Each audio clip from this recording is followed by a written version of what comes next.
So we're just waiting a few minutes for people to get in the room because we have a lot of people signed up tonight, which is great. This is Elena Levine, and she said she's going to warm us up. I'm so excited to be here, David.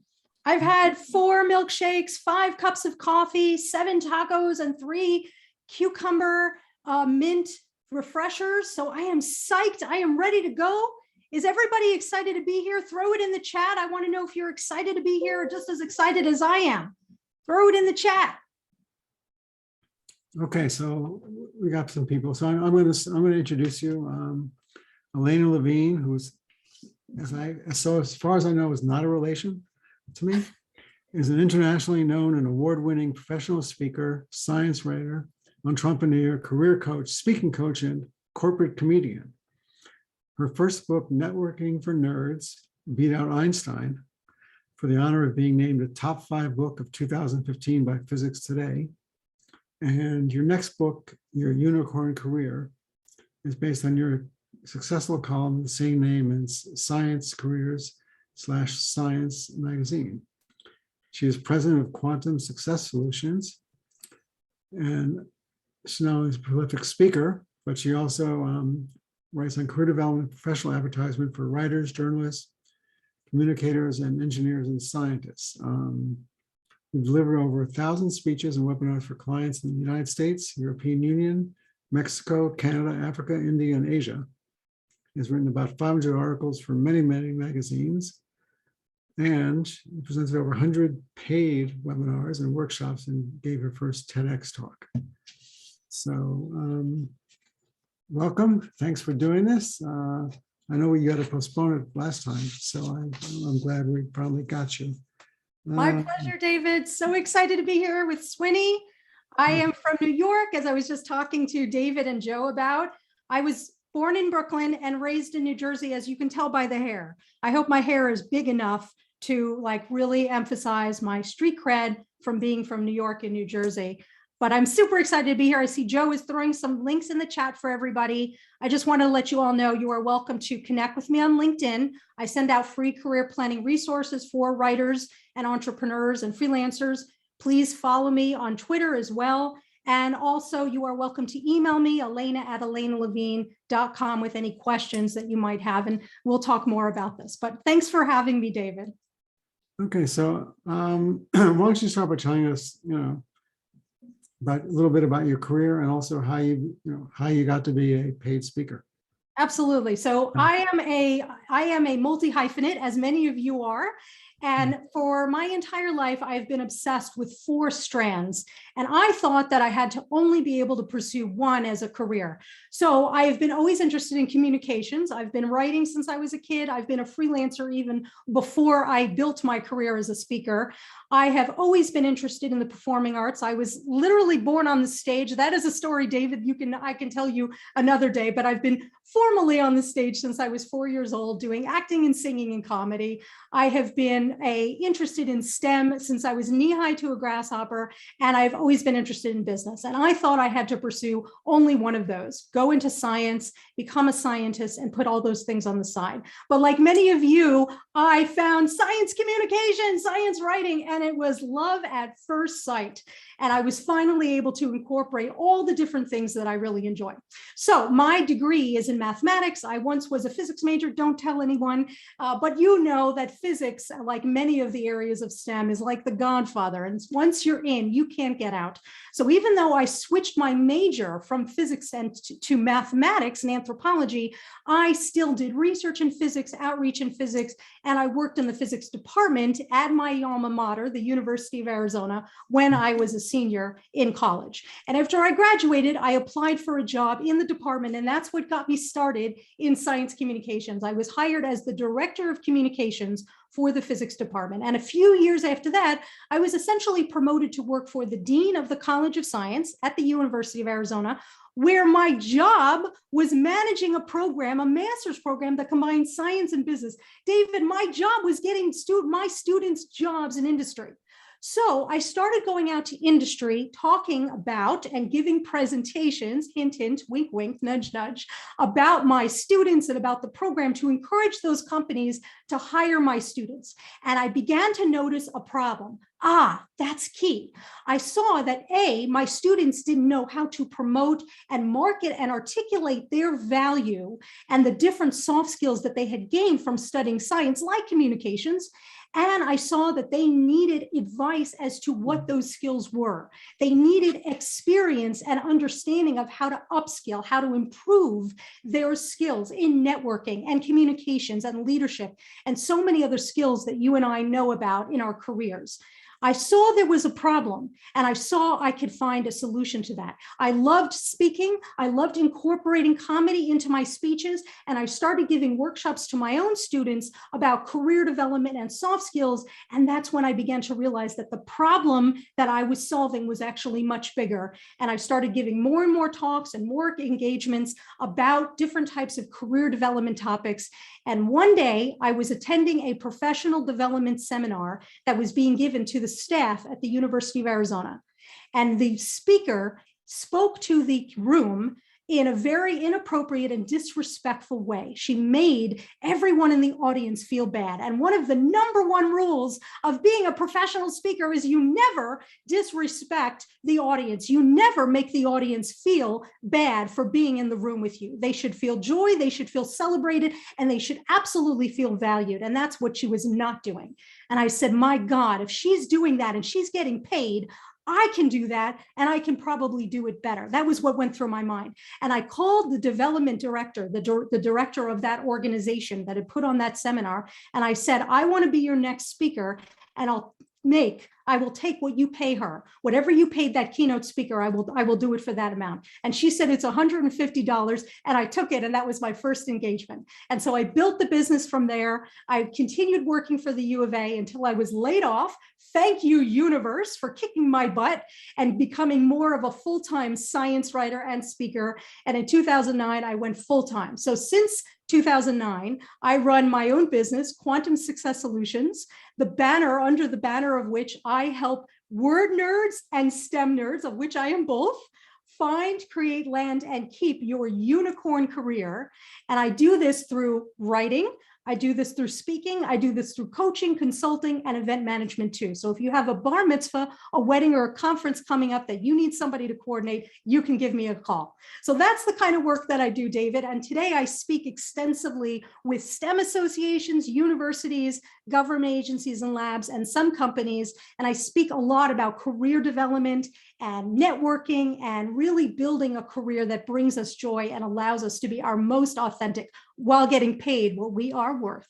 It was interesting. Someone on Facebook said, I'm starting to my first creative writing classes. And if you took a course, what do you felt that was lacking in these courses? And I said, no one ever spoke about how do you get a book contract? How do you get an agent? I mean, in law school too, they speak about the law. They don't tell you, how do I get a job? How do I, you have all these lofty concepts. So, I think writers also are a little shy about, asking for money, and they're also a little shy about transitioning from writers to speakers. I mean, I've spoken at a few places. I gotten trips to Poland and Germany and spoke. I didn't get paid, but I figured they're paying my way there. So, and so I didn't really mind. I think that the money aspect of this is very much not spoken about, not taught. And how do you negotiate with writers? So your first gig paid $150. That's not enough money for a career. So of course not. So how did you start getting more speaking engagements and higher salaries?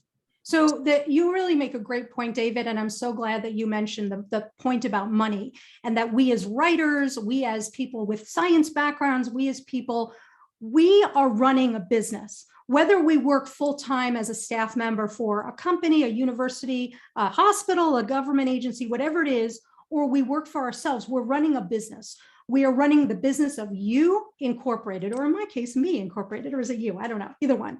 The point is that if we're running a business, we have to get used to understanding that we are doing a service for the community. We are selling a product, and that is us. Our talent, our knowledge, our beat, our words, the way we engage, the problem that we are solving for the community. We are not doing that for free. We are doing that for a wage. We are doing that for compensation because you and I run a business. And so the way you start thinking about how to start charging for speaking, first of all, you have to get comfortable with the idea that you have to be marketing and selling.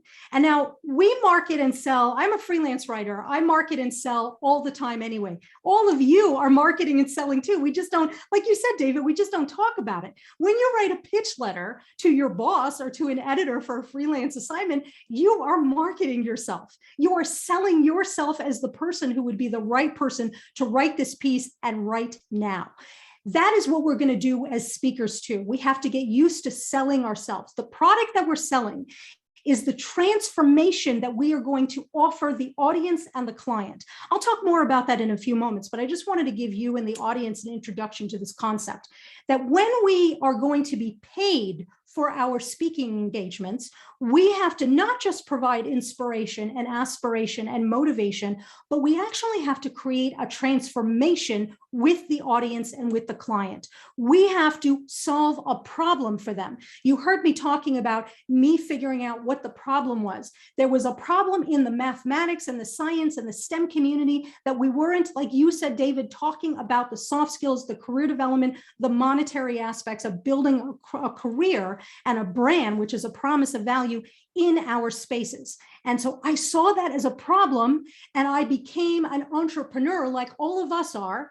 I became an entrepreneur and looked to solve that problem with my information, with my experience, with my knowledge. And when I'm speaking, there has to be a covenant. There has to be a promise between the audience and the speaker that not only will you get information that will engage and create that transformation in your minds and in your career or your business or your workplace, but that there will also be an entertainment value as well. And we know this from writing as well. We don't just write drawing, we don't just write boring articles. They're filled with jargon. We have to tantalize. We have to tell stories. We have to create color and visuals and images in our minds with the words that we write. We're doing the same thing as speakers. We have to create a connection with the audience. They are expecting to be entertained, but they are also expecting that the problem that they have right now in their space will be solved. We will help them advance their agenda in some way. When you do that, and you combine that with effective marketing and sales, you can get paid an appropriate amount of money for your expertise. And by the way, I just want to give people an idea. We're talking about thousands of dollars, not hundreds of dollars, thousands of dollars to be able to be paid that you can realistically and probabilistically get for your type of engagements. I hope that is helpful. It is. By the way, I don't get paid for this. Joe Bonner, my co-chair who does all this, we don't get paid for. We do because this is through the nonprofit we belong to. And I appreciate it. I'm not getting, and to be clear for the audience, I'm not getting paid either. This is my pleasure to be able to give back to my fellow word nerds. Yeah, I mean, also we've gotten incredible guests, and like Gretchen Rubin, who gets I imagine $10,000 every time she just opens her mouth and talks, and Helen Fisher, Paul, and they just said sometimes they want to talk science with us. It's a unique opportunity. So what do you like about giving speeches as opposed to writing articles? Because I was a speechwriter for the New York City Health Department. That's right. Yes, that's right. And for the health commissioner and for the head of the hospitals. I was also a speechwriter at the American Cancer Society. I was a speechwriter at Cancer Care American Association, and I enjoy it. It was interesting. Yeah. So one of the things I like about being a speaker is I get to perform, but I get to be myself. So I mentioned to you that I've been on the stage for 1 billion years, literally 1 billion years, at least according to my mathematics degree. And I have always loved performing. But the performance that I did when I was younger was all about being somebody else, right? I was acting, I was singing somebody else's words. With speaking, I get to be myself. And I have really leaned into that. I love being the authentic Elena. And when you see me speak on stage like this, when you see me in a live event, you're seeing the true me. I mean, this is literally who I am, and I am very happy to be who I am on stage. So I get to entertain, I get to perform, but I'm myself while I'm performing, and that feels the most comfortable. So I love that aspect of speaking. I like also the fact that I can see often in real time, even though in Zoom it's challenging, I can't really see faces, which is why I'm encouraging you to throw into the chat if you're having a good time. Give me a thumbs up, give me a nod, give me a double thumbs up, throw it in the chat. I really, really love the idea of engaging and connecting with the audience and getting that immediate feedback. When I write articles, when I write my columns, when I write my books, just like you, I love being able to share ideas that move audiences. I'm doing the same thing, but with speaking, I get to have real-time engagement. I get to have connection with the audience, and I get to be able to feel what you are feeling. And I get to be able to help you with what it is that you need, often in real time. And so that really makes a huge difference to me. Like, for example, I gave multiple talks, as David mentioned. I gave over 100 paid webinars during 2020. I actually converted all of my in-person gigs, which disappeared, by the way, at the beginning of 2020. They all did at the beginning of the pandemic. They all disappeared. So I lost a huge chunk of my income. Which means I lost a huge aspect of my cupcake budget, like many of you. And so I had to put on my marketing and sales hat and contact all of my current and former clients and people in my network to see about booking virtual gigs. And I'll tell you more about how I did that in a moment. But the point I wanted to make was, by engaging them in that moment, when I was doing virtual events, I couldn't necessarily see people's faces, right? Right now, I'm actually staring at the camera. Now I'm going to look at David. David's smiling. He's having a wonderful time. I can tell, yes. Now I'm looking back at the camera. So I have to look at the camera for the majority of the time. Yeah. Finally, in November of 2021, I had my first in-person gig in 18 months. And it was bizarre, because I suddenly had everybody's faces, but of course, everybody in the audience was wearing masks. So I had to look at their eyes to see if they were responding. And I really appreciate, one of the things I really love about speaking, and you mentioned I'm a corporate comedian, I am incorporating comedy into everything I do. Hopefully I'm doing that today and landing the jokes. But the point is that I'm looking to see, am I impacting you with my humor? And if I don't, I appreciate the challenge. I like being able to see, oh, you didn't laugh? That's okay. I'm going to go and do something different. I'm going to try a different tactic, or I'm going to swim over here, swim there. So I am super excited about the challenge of speaking, because it is not easy. It is taking a lot of energy, a lot of brain power right now. And I've been planning this over many, many years, of course, to be able to do this. But the idea is that it's challenging, but I appreciate the challenge. I appreciate that I never know exactly what I'm going to say specifically. I have my points, I have my ideas, but I like being able to be challenged in real time, particularly when the audience isn't responding the way I expected or wanted them, so that I can adjust and create something. This is something I do often, David, when I make a mistake. And by the way, I want to say to everybody in the audience today, don't worry, you will make mistakes when you speak. Lean into them, enjoy them. I often like to shine a spotlight, like, did you see that? I just messed up, because I want you to see that the earth doesn't explode because you made a mistake while you're giving a speech. And so when I make mistakes, I often will turn that into a joke and keep going, because I enjoy that challenge. I see it as a hill for me to climb up.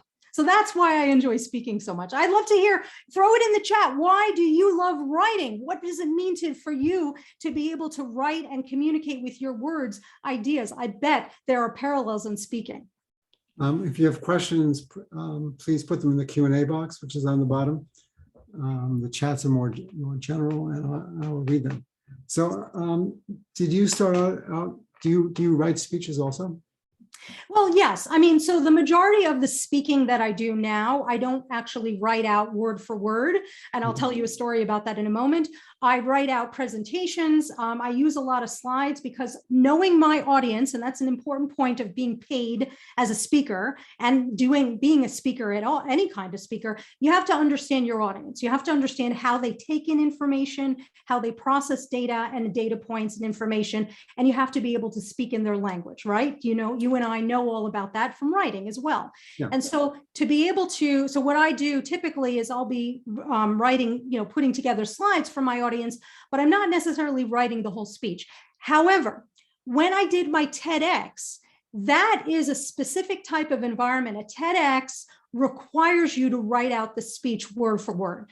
So when you see my TEDx, and Joe, if you don't mind just quickly Googling that, you can find my TEDx. It's called Create Your Unicorn Career, and throw it in the chat. I would appreciate it. When you see my TEDx, you will see that I'm actually, and this was a mistake I made, but I'm actually looking every now and then off to the right because I'm looking at my script. That was a mistake that I made, just so you know. I want to be honest about it. So I don't write as many speeches word for word. And part of the reason I do that is because when we memorize speeches and when we are tethered to every single word and punctuation mark, anything can go wrong. And let me tell you a story of how that happened to me. I was in high school in New Jersey. I was a total nerd. I still am, as you can tell. And I was a member of a group called Academic Decathlon. And if there are any AD, Academic Decathlon nerds in the audience, throw it in the chat. This is a group, an extracurricular activity where after school, you take tests for fun. You can do competitive tests and you study for fun. I think that sounds like the perfect nerd heaven. Anyway, I was one of the competition areas is giving a speech, and I had written a speech on index cards. I was a procrastinator. I wrote the speech on the bus en route to the competition. So obviously I hadn't memorized it. I had some ideas. I knew what my 3 points were. I knew what I wanted to share with the audience. I went into the speech and I was incredibly nervous and my hands were shaking like you would not believe. In front of the judge, I dropped all the cards on the floor. And I look at the floor and I see all the cards. They had like every single comma, every vocabulary word was written word for word. I had not numbered the cards. So now there's like a random pile of cards under the table. And for that moment, you and I know time stopped and I freaked out. And I'm thinking, what am I going to do? What am I going to do? And I'm weighing my decision. I can go on all fours under the table and find the cards, but I knew I only had a small amount of time to place in this competition. And I decided to wing it instead. And was my speech good? I don't think it was that good. I had a lot of ums, I had a lot of ahs, a lot of pauses, but I did know my 3 points and I summarized it at the end. And that was the first time, David, that I ever placed. I took honorable mention in that speech competition for the speech that I dropped on the floor. And that was just such a wonderful lesson. Generally, do not, unless you're the president, do not, or David, and he's writing it formally for his employer, you do not have to write out the full speech. You want to just know what your points are and know what stories you want to share with the audience. That's the key. Well, I learned a lot about writing speeches because people are different. Like, I remember there was a big dinner at the Waldorf, and they always pick someone who can fill tables. So they had the president of Chase Bank, and I wrote a speech for him. And wow, the speechwriter said, "Why'd you write a speech for him?" I said, "Well, I was told to write a speech for him." He said, "Oh, he just wants a paragraph in the organization. And he just goes off and riffs on his own." And we had the president of the organization read everything word for word, didn't even look up. And then we had the CEO who had a great sense of humor, told jokes. And once in a while I'd hear a lot, it was kind of like the George Kaufman watching the Marx Brothers do a play. And he says, stop. He said, why? He said, I heard actually an original line from my play in there because they always improvised. So, different speakers are. So we do have a question, which is very practical. How do you get clients? Great question. And it's from Anonymous.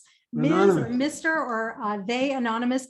Well, I really appreciate that question. So I mentioned about solving a problem. So we have to go back a little bit. Before we get clients, we have to understand what problem are we actually solving and for whom. And so clients and audiences, this is an important distinction. They are often not the same. The client is the customer. That is who pays you. The audience is the end user, just like in pharmaceutical products, right? The drugs that you and I take, we are the end user, but the customer is the insurance company typically. And the doctor even plays a role as well, as you know, in prescribing it. We as professional speakers, as paid speakers, we have to be aware what the client needs and what the audience needs. What is the problem that they are trying to solve that I have unique value? I have unique experience, knowledge, my beat, my expertise that can help them solve that problem and move forward. So first of all, you have to identify what problems you solve as a professional.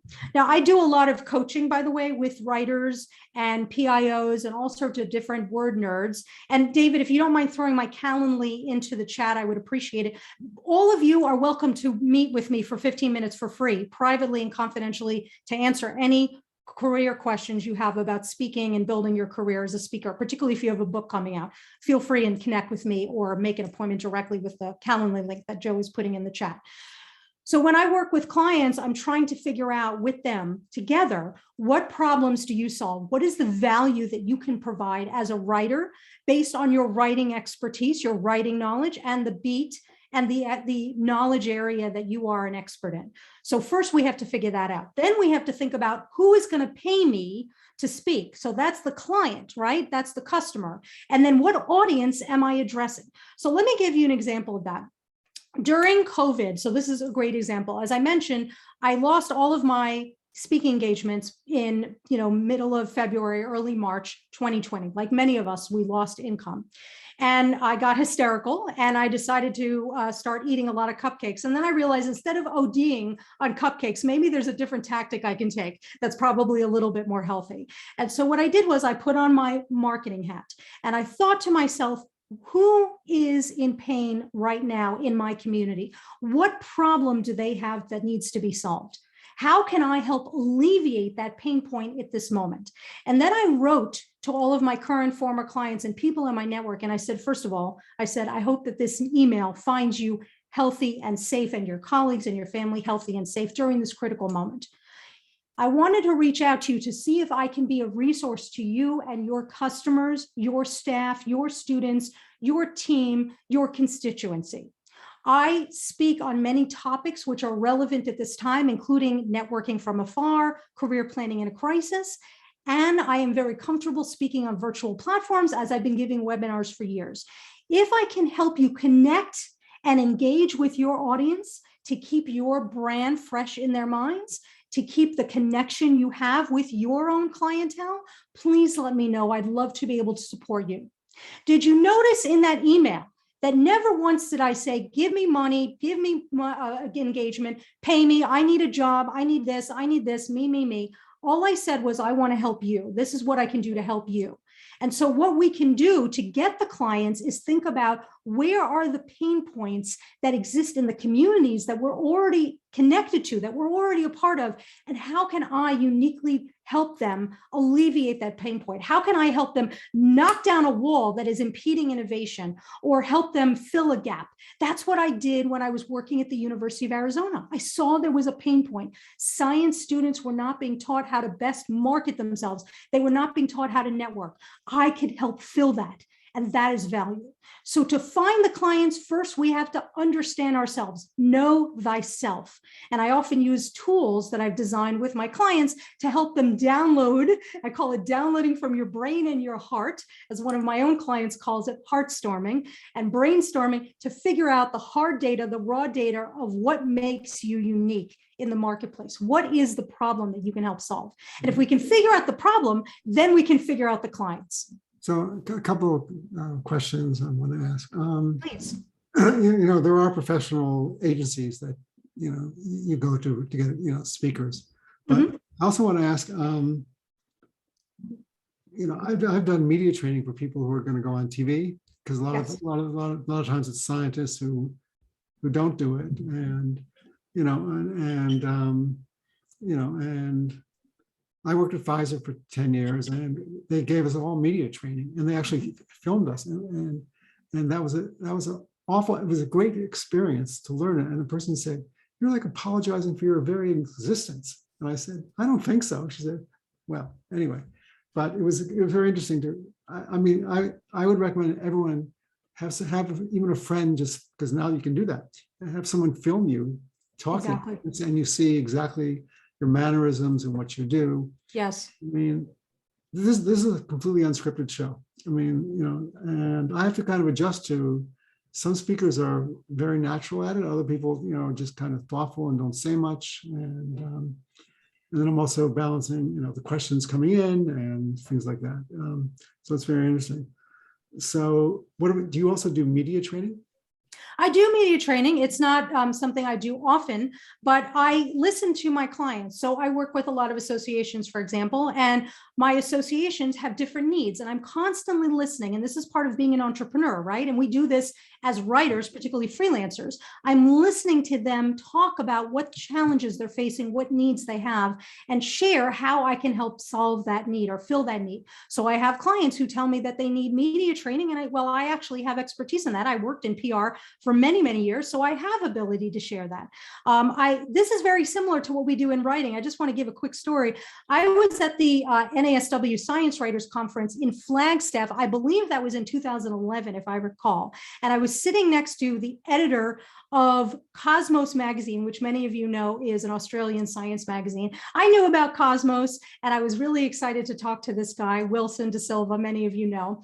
And Wilson and I were talking, and I live in Arizona, and he said, what kinds of things go on in Tucson where you live? And I said, well, interestingly enough, we have the Biosphere 2. They're doing really interesting science. In fact, they're working on a project right now where they're going to study the evolution of landslides and water and soil and plants and maybe even animals and microbes moving down land to better understand how geomorphology and basically how hydrology works in mountainous areas. Maybe that would be something you'd like for me to write. I actually said something like that. He said, we don't have anything like that in Australia. I'd love to get a formal pitch from you. And so I pitched that to him, and then that turned into 2 articles that I wrote for them. The point that I wanted to make is Wilson in that moment literally said, we don't have anything like that. If somebody needs something and you have a unique perspective, a unique value, that is something that's going to be helpful. That is something that could potentially turn into a paid gig. And David, I wanted to mention something. You mentioned agents, and there are communities and there are companies that are speaker agents. There's also groups called speakers bureaus, and a lot of writers, particularly those of you who have a new book coming out, often will come to me and say, how do I get connected with these bureaus? How do I get an agent to pitch me? And to be very honest with you, I have never had an agent and I've never had a bureau. I've done all of my own marketing. And the rule in the professional speaking industry is that by the time you need a bureau, by the time a bureau wants to work with you, you don't need them anymore. Because a bureau charges you money. They charge you up to 30% sometimes of the cost. So if you're being paid $5,000 for a gig, they're going to take 20 to 30% of that. And if you get booked because somebody sees you on that stage and then books you after that, that's called spin-off. They expect 20 to 30% of that spin-off forever until the end of time. So that is one reason that I don't tend to work with bureaus, but honestly, a bureau has never approached me with a deal that is useful for me. So I like keeping all of my money as opposed to giving somebody part of my money if I possibly can help it. But if as a new speaker, you will not find generally a bureau or an agent who wants to work with you. You have to already have the chops. You have to have the clips, right? The platform skills, the experience on stages before you actually will even draw their attention. And then at that point, you could possibly talk to them and see if it's worth your while. So some people are naturally not good. I mean, some people say they're more afraid of giving a speech than dying. We've heard this. And sometimes people die when they give speeches. That's true. I was watching, President Biden is not a natural speaker, as opposed to Obama or Clinton or Ronald Reagan, and who are great speakers, can tell a great joke and blend, and are likable.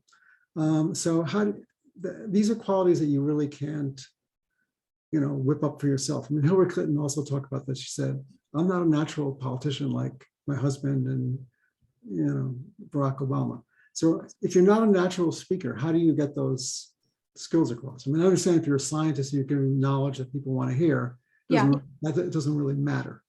If you're like, Dr. Fauci, who actually is very good, but if you're if you're a scientist who has to explain something, or I had heads of hospitals who they weren't comfortable, but they had a speech, but it didn't really matter in that case. But how does the average person, say, okay, I'm a little shy, I don't really, enjoy public speaking. Yeah. You get them to do it. So I believe that anybody can be an effective public speaker, somebody who speaks on a stage, on a platform. But as you could probably guess, how do we become better writers? Ladies and gentlemen, we write. How do we become better speakers? We have to speak. So to be very clear, most of my engagements early in my speaking career were for free. I was building up what are called the platform skills. I was building up the communication methods. I was building up how to incorporate stories and humor, how to use the language of the audience, how to shift and provide customized solutions, often in real time. That's what I was building up. And the more I spoke, I actually saw, David, that I got better. I got sharper until now when I speak, and I'm doing this literally right now, and I just want to point it out. I can often, as I'm speaking, come up with the words and the concepts that I'm going to say 3, 4, 5, 6, even 7 words in advance. I'm doing that right now. I wasn't sure exactly what I was just going to say, but now I'm thinking about it and I'm putting those words out there. That came from practice. It came from a lot of practice. And, even during COVID, even during 2020, when I was speaking so much, and I was speaking so often that at times I was speaking multiple times for different clients in one day, and many, many times over the course of a week. One week I spoke for 12 different engagements in a 7-day period. I saw myself getting better even then. And I had been speaking professionally for pay for years and years and years. And I saw myself getting better just because I was doing it more and more. So I welcome the opportunity to speak. Even right now, I'm not being paid. I am experiencing, it's challenging, but I'm learning. I am improving as I am speaking right now so that the next time I'm even better. And that goes to your point, David, about people being fearful of speaking. And I think a lot of us are fearful of speaking in part because we think, what if we make a mistake? Well, like I said, I've owned the mistake. I'm going to tell you a story in a moment about that. The other thing also that really caused fear for me, because I want to be clear, I didn't always enjoy speaking. Because I was doing it so often in my job, I began to get more comfortable and then began to enjoy it and then began to see the opportunities to grow it. When I began to build my speaking, I saw that there was an opportunity to improve, but I also saw that if I made a mistake, I could own it.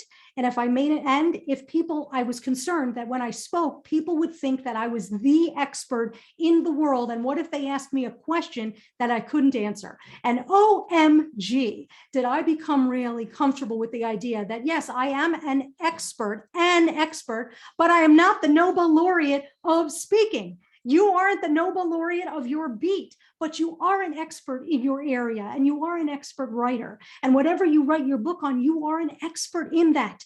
But you are not selling yourself as the only expert and the Dr. God of all experts in the entire multiverse. And when I came to that realization, it became even more comfortable and enjoyable for me to be on stage. Joy is another aspect, David. I really enjoy it. And you see me smiling. I'm doing this because I'm having a good time, but I'm also doing it strategically. And I wanted the audience to be aware of this because when I smile, I remember that I chose to be here and I'm going to extract as much joy from this moment as I possibly can. And yeah, it's challenging, it's difficult, but I don't care. I'm going to have a good time. And when I do smile, I notice that I work even harder and I have even sharper jokes that come. Maybe we'll see what those jokes are.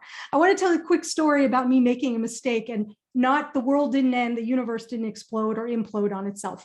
So I was speaking at an astronomy conference a few years ago, and it was in Washington, D.C., and it was during the snowpocalypse. So everything was shut down. I was freezing cold, especially since the airline had lost my luggage. So I didn't even have a winter coat on me. And I was very disturbed. I had no suiting, and I love to wear my suits. Although today I'm wearing a half suit. Hashtag half suit. Thank you, Lord, for the opportunity to speak in Crocs. My pleasure to be here. That is, I think, the silver lining of speaking during COVID. Anyway, I didn't even have my Crocs. I had just ripped jeans and a t-shirt, and I was it. And I was really tired. I'd been up and talking to the airline all night. By the time I spoke, I was very, very tired. And I never curse. I never curse when I speak because I don't want to offend the audience. Now, if you are interacting with me privately, David, you know this, I love to curse. I love a good F-bomb all the freaking time. But when I'm speaking in public, no way, because I don't want to offend anybody. I was speaking at this astronomy conference, and because I was so exhausted, I accidentally dropped the F-bomb.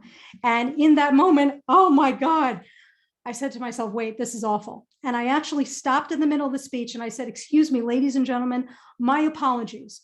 I just misspoke. I used a word that was inappropriate in this context, and I want to apologize. I hope I didn't offend anybody, but if I did, I'm very sorry. However, and I did this, David, however, the word you think I used was actually not the word you think I used. The word I used was not what you thought, but it's actually a different word. The word is FUP, F-U-P as in potato. And so FUP means really great. So I hope you are having a FUPing good time at this astronomy conference, learning about career development.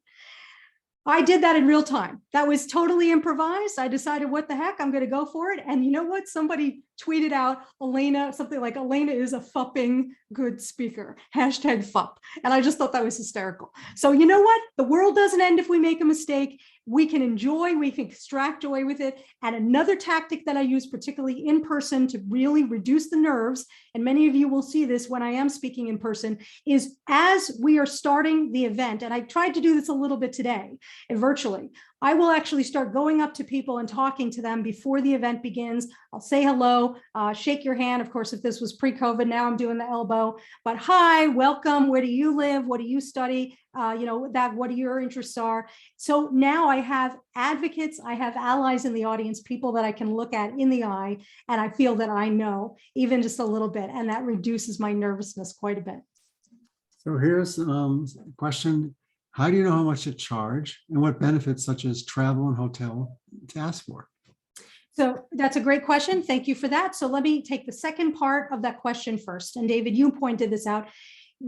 First of all, I know that all of you in the audience have the ability to charge for your speaking engagements. In other words, I know that you can solve a problem, you have value that can create transformation for your clients and your audiences. Mm-hmm. If you choose to do pro bono or work for free as a speaker, that is your right as a human. You can do whatever you want. And if you choose to engage and do a speaking engagement where you are not paid, but they pay for your travel, that's totally fine too. That's your choice. But I just wanted you to know that you have the power to ask for payment, and you have the ability to market yourself as a paid speaker so that people know to pay you. So as far as travel is concerned, if I am traveling somewhere, you best believe I'm going to make sure that I am being paid for my travel. I am being paid for my hotel, is being paid for my airfare, my Uber or taxi or trains, and my food. Oftentimes today, I don't do reimbursements anymore because it is so challenging and difficult to do that for both me and time consuming for me and for my client. So now what I do is I actually add a number to the top of my speaking engagements that I think is a fair market value for the cost that it's going to cost me to actually travel to that location. And that means that if I'm doing international, I'm going to be charging a little bit even more because of course, international travel is going to be more expensive. And then I handle my own travel my own way. So that's something I've started to do more frequently, particularly as we're doing more in-person engagements. But how much to charge? We got to think about, what am I going to actually do to help this client? What am I doing to actually move them forward? So let me give you an example. The fact that I speak for associations and universities, I speak about career development. So let's say I give a speech about how to navigate an international job search. That's a standard talk that I give at universities and conferences. So when I speak on that topic, I'm helping the audience, right, who could be young scientists or early career scientists. They could be mid-career, even senior scientists who are thinking about moving to another nation to build a career. So I'm helping them with that transformation, right? Figuring out how to network, how to build their brand, how to market themselves effectively and find those roles. So that's the transformation I'm providing for that audience. What transformation am I providing for the client? Okay, that's the question. Well, if it's an association, I am helping the association better market their brand and their association to paying members. I am solidifying in the minds of the members and potential members that that association is the strategic career partner for the lifetimes of that member's career. In other words, the member, by joining, by paying money to join that association and by paying money to go to that conference, they are learning how they can advance their career, which of course is worth money to that audience member, right? And especially if I'm talking about negotiation too. So now I'm thinking, remember I talked about helping to solve a problem for the client and the audience. So I'm thinking, what is the money that I am saving that client? What is the money that I'm helping that client make? And then I'm converting that into dollars or euros or yen or wherever I happen to be in the world. I'm converting that into dollars. How much money should I charge is going to be a small amount given the amount of money that they're going to be making or saving, or the amount of opportunity that I'm going to be giving them and giving their clientele that's going to give them money. So that's how I think about it. Now, when we start off at a low rate because we haven't built the platform skills. We don't have the clips. We don't have the video. We don't have the credibility, and we haven't built our brand. And again, to remind the audience, a brand is not a logo or a cartoon character. A brand is a promise of value. You and I, all of us as writers, as communicators, as speakers, we have a promise of value. Our promise at its essence is to deliver value, and it's to provide excellence, dependability, and expertise in everything we do. And so if I'm building my brand as an expert, as a writer, as a speaker, as a communicator, as a media trainer, whatever it happens to be, I need to start low because I haven't proven myself in the marketplace. So we may start free, and then we may build it to a few $100s, and then we may build it to $1,000, and then we may start to see what is the market going to bear. And I compare that number to how much money I am saving or making for the client, or how much I am improving that client's life or that audience member's life. And then I can start to think about enhancing and adding, increasing my compensation structure. I hope that's helpful. Here's another question. How can the skills you've developed and teach be used when speaking in a debate format? I'm just going to look at that question again because I didn't really understand. How can the skills you've developed and teach be used when speaking in a debate format? Bill, thank you for that question. I'm a little confused by it. Do you mind providing some clarity as to what you mean by a debate format? And I'm not really sure what you mean. I would like to be able to answer. So if you can give me some more specificity and clarity, I would appreciate it. By the way, did you see? I didn't understand the question. No problem. I'm going to ask for clarity and more information, and then I'll be able to answer it. So thank you, Bill.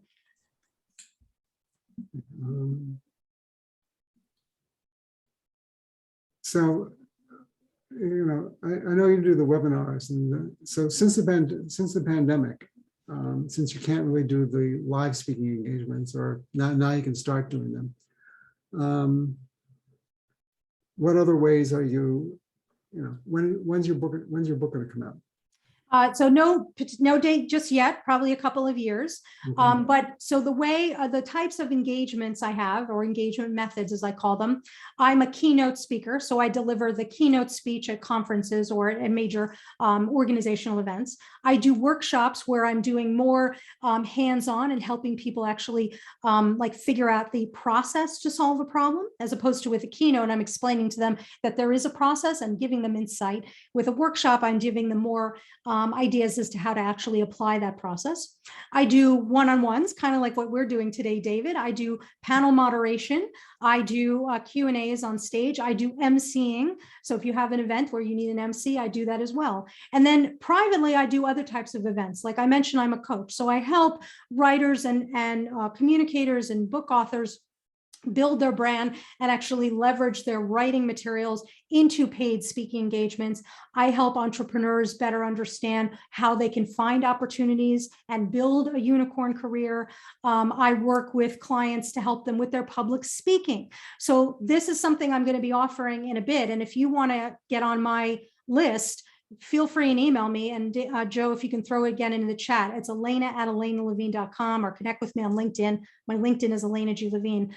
if you want to connect with me, I will let you know when I'm going to be delivering a webinar on speaking technique. And then I'm also going to be creating a new program for writers where we have small groups, maybe 5 to 7 max, where we can all get together in virtual meetings, every few weeks or maybe even every week, and learn from each other and practice our speaking and talk about issues of how we can become paid speakers and stronger speakers on the platform. So I'm constantly, as an entrepreneur, just like you're constantly thinking, where can I pitch this? I'm going to pitch this as a Q&A. I'm going to pitch this as a profile. I'm going to pitch this as a news item in the front of the book. This thing came out of this article that was thrown on the cutting room floor. This could become a feature for this other magazine. I'm constantly thinking, what other type of service and what other type of product can I offer? And so I'm constantly evolving with that.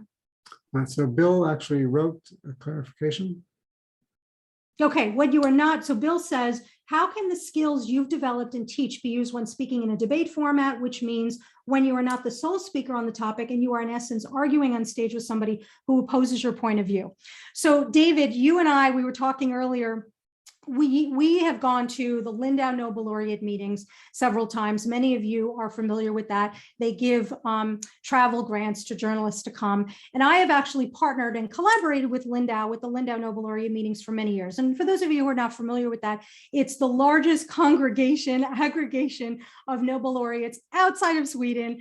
It happens at a conference in Lindau, Germany, every June, July. And it's a week-long event where Nobel laureates in a particular subject and related subjects are invited to give lectures and meet with people. And then the Lindau organization partners with national partners around the world in something like close to 100 countries to give travel fellowships to what they call young scientists to come to Lindau to network with each other and network with the Nobel laureates. So if you take a look at those, the Lindau Nobel laureate meetings, you might find that interesting to cover it as a journalist, as David and I have done as well. It might be interesting to go to in the future.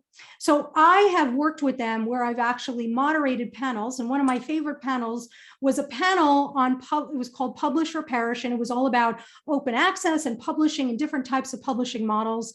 And it featured the CEO of Springer Nature, and it featured a couple of Nobel laureates and the head of the European Molecular Biology Laboratory Organization. I can't remember which one. She's now the head of the European Research Council.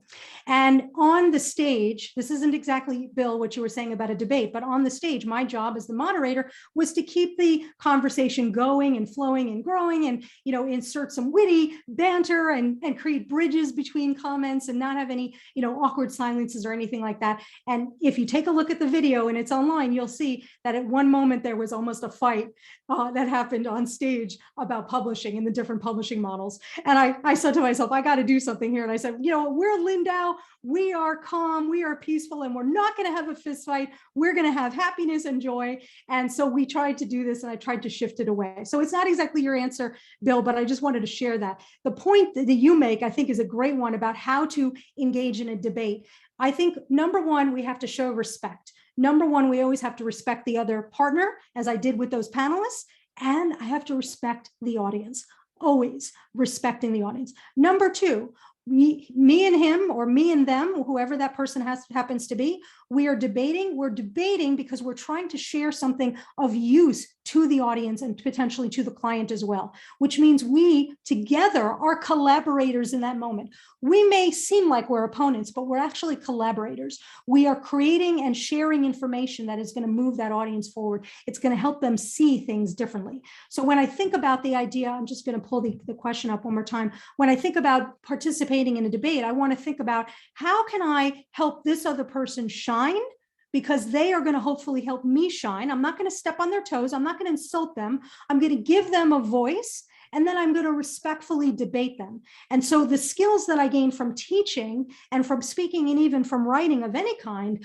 I can leverage, because particularly when we're speaking, especially when we're teaching in a classroom, for many of you that do teach, we see that there is an opportunity to hear different points of view, and we can show respect while sharing those points of view. And I'm going to take that same skill set and apply it to a debate. So I hope that answers your question, Bill. I'm happy to give you more insight if you need it. Please let me know. I also want to say something about, about staying on message. I mean, sometimes people go up for interviews and they're saying the same thing. And one one case study that I saw was Howard Stern talking about his movie Private Parts. Now, Howard Stern is not known as a guy who's going to make a movie that a family would see. And, he has that reputation. But his message was, this is a love story, how I met my wife. This is a family story you can bring your whole family to. It's about how I, got my career going. He said, there's no curse words. There's no, there's no screaming and yelling, and there's no insulting. And the person who was leading this great presentation showed that he had the same message every time he was interviewed, like 20 times. I mean, I've seen, there was a documentary about Chris Rock's comedy, and you saw him do the same line with the same gestures every time. So staying on message is a very, very important thing, trick maybe, or whatever, for speakers to know that you want to be giving a consistent message when you're answering. 100%. As consistent message, not only the thing that you're trying to say, but consistent with your brand, with your promise of value. Right. And so and somebody asked a question about branding, and I can entertain that in a moment. But if I am, if I get on stage and I start cursing and screaming and doing that kind of thing, that's not aligned with who I am as a professional, as an expert. When I meet privately and I learn if I'm coaching you and we're meeting privately, and I will ask you, do you mind if I curse? And I've had clients say, please don't. And then I don't, because I'm respecting them and I am understanding what their needs are and what their goals are. Better understanding of the audience makes you a better speaker, always. I mean, stand-up comedians are very, very good. I mean, this one guy started heckling him and said, I'm probably better at this than you. So yeah, absolutely. So yeah. Let's get to one question. Your business has a wide variety of offerings. Do you pull it all together under one brand, or is there a different brand for each type of thing that you do? So we're tying into branding.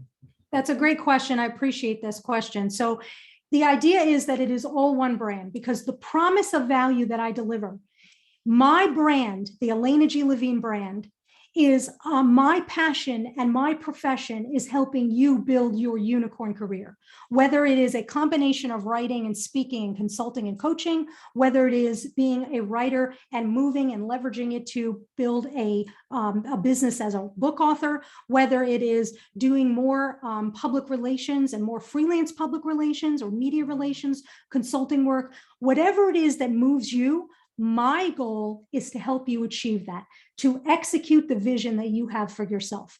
So if that's my overarching brand, then all these different things that I do are just outputs. They're just ways of actually communicating and giving that information to my different audiences and clients. So it's all one brand. Now you heard, I kept saying your unicorn career. This is a new phrase that I've been using ever since I started my column at Science Magazine. The column is called Your Unicorn Career. Joe threw a couple of columns in there, including one on public speaking. I use that now because it really encapsulates the idea that you and I, all of us, we can create an enjoyable career that honors our authenticity, allows us to be who we are. It is aligned with our values and priorities and goals and our vision for ourselves. It allows us to solve the problems that bring us meaning, and it allows us to use the skills that bring us joy.